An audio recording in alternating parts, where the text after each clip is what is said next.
Welcome to the premiere episode of the Expanse, where we bring you the latest cybersecurity news in a short and digestible format so that you can stay informed. So the first story of the day is actually a story from last year. So from November 2022 to November 2023, the hackers behind the nefariously named Inferno Trainer orchestrated a sophisticated scheme which drained a total of $87 million from 137,000 victims. They did this by way of some high-quality phishers which disguise itself as legitimate crypto services such as Coinbase and Seaport, just to name a few. They tricked users into connecting their crypto wallets to one of the 16,000 malicious domains that they set up, from which they drain your account.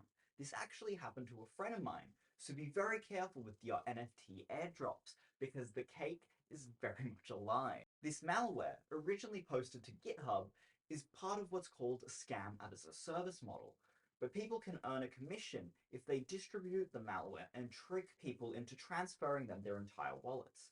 This leads it to further spread through social media apps such as like X and Discord. Now on to the next story of the day.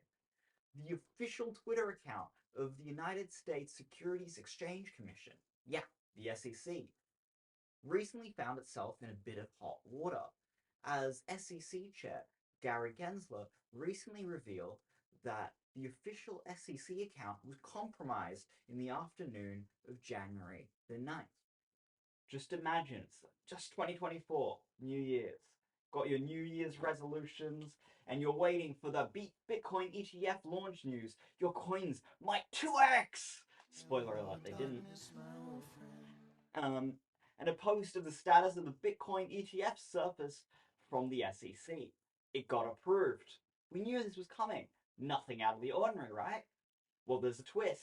The quote by Gensler himself. That fake news, it's unbelievable. The SEC later confirmed the breach, but that shrugging off any responsibility. According to them, it wasn't their systems that got breached. No, just some rando who hacked in and got a hold of the phone number linked to the SEC Gov account through a third party. It still kind of sounds like their fault to me.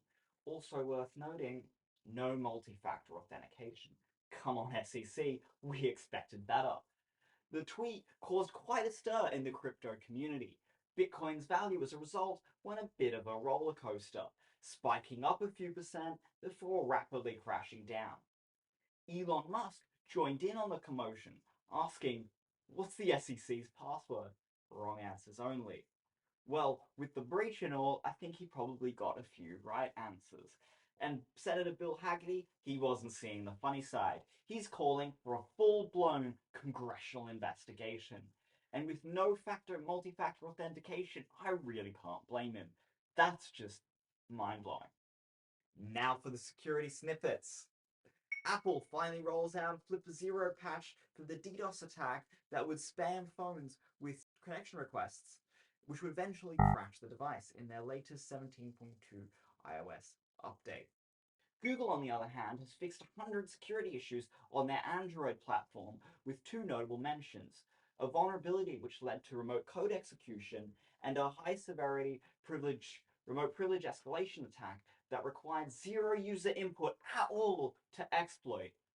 Also, Wear OS also got patched on the wearable side from a privilege escalation attack. So thank you very much for tuning in to this month's episode of the Cyber Expanse. Please like, subscribe, and drop a comment if there's anything you'd like to see next episode. See ya. Bye.